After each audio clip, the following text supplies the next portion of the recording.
राधे राधे। कैसे हैं आप सभी? आशा करती हूँ अच्छे होंगे, स्वस्थ होंगे। तो आज का जो विषय है कि सनातन धर्म के अनुसार, हमारे हिंदू शास्त्र के अनुसार हम अपने बच्चों का जन्मदिन कैसे मनाएं। फिर जैसे कल का जो विषय था कि हम अपनी सालगिरह कैसे मनाएं, ठीक है, हिंदू शास्त्र के अनुसार। अगर आपने वो वीडियो नहीं देखी है तो इसके पहले वाली वीडियो ज़रूर देखिएगा। और आज का जो विषय है वो है बच्चों का जन्मदिन, हमारा जन्मदिन कैसे मनाएं। तो जैसा कि आजकल का चलन है, आधुनिकता का जो चलन है, जो आजकल हो रहा है कि हम लोग केक काट करके जन्मदिन मनाते हैं। तो सबसे पहले कि हम हिंदू हैं, हम भारत के वासी हैं, तो हम वो हैं जो अनेकता में एकता को लेके आता है। और जैसा कि हमारे धर्म भी कहते हैं कि जो केक होता है वो उसमें मोमबत्ती को फूका जाता है, ठीक है, लेकिन फूकना तो हमारा धर्म नहीं है।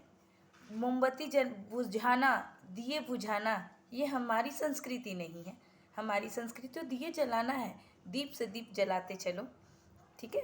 तो जब आपके बच्चे का जन्मदिन है तो आप कोशिश करिए कि आप शिव मंदिर में 108 दिए जलाएं, अब प्रभु के आगे 11 दिए जलाएं।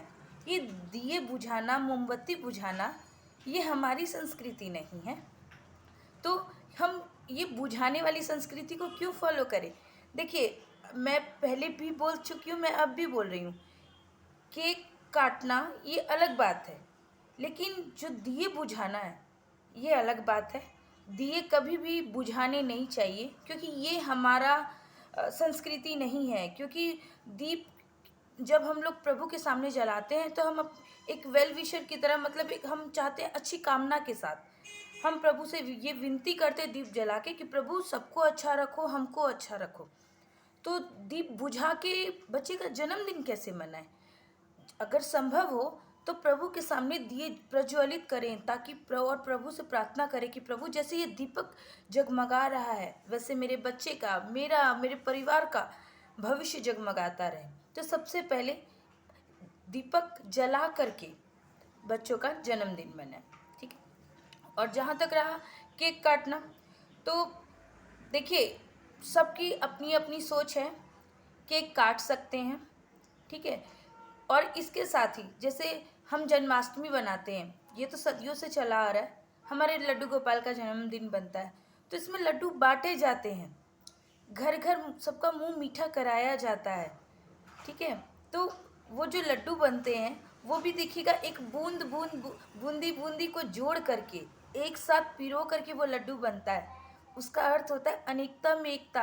वो सब चीज़ों को मिला करके एक करके वो मिठास बांटने का काम है। तो केक काट रहे हैं, आपकी मर्जी, लेकिन हो सके तो मिठाई, लड्डू बांटे, ठीक है।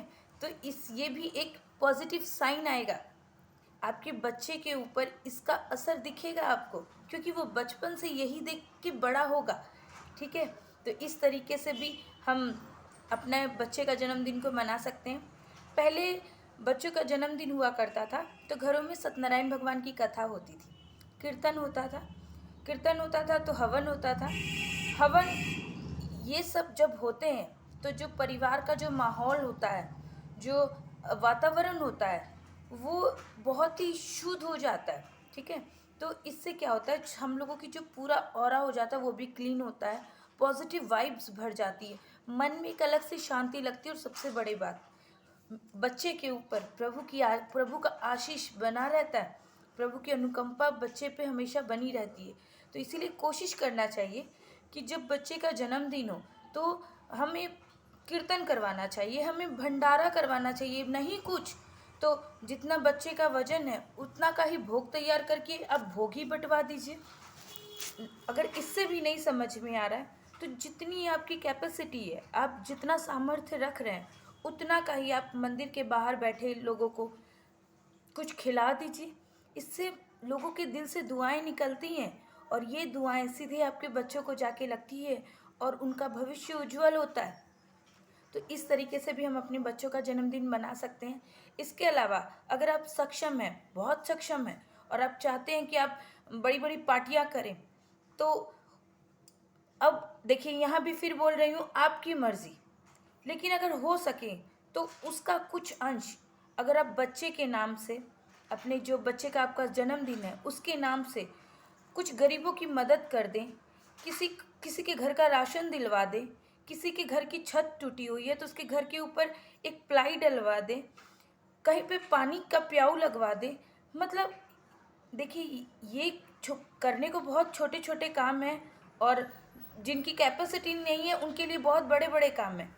लेकिन फिर एक ही बात, जितना आपसे हो पा रहा है आप उतना करिए, लेकिन हो सके तो धर्म कर्म में भी अपने बच्चों के नाम से योगदान करिए।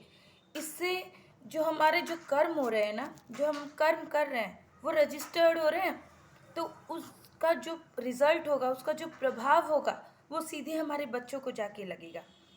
तो फिर इस तरीके से आप बच्चों के नाम से पूजन करवा सकते हैं, घर में हवन करवा सकते हैं, कीर्तन करवा सकते हैं।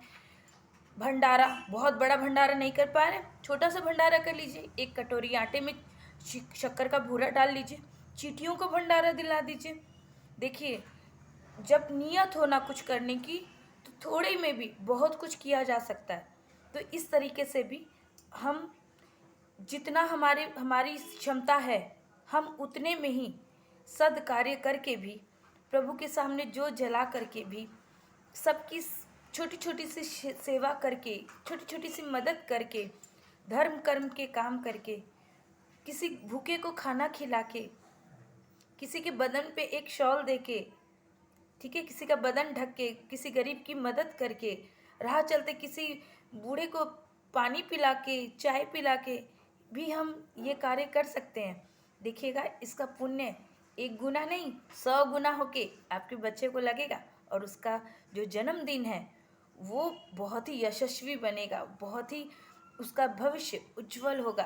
तो इस तरीके से भी आप अपने बच्चे का जन्मदिन मना सकते हैं। आगे कैसे लगती है आपको मेरी बातें? अगर अच्छी लगती है तो आगे बढ़ने में ज़रूर मदद कीजिएगा। राधे राधे।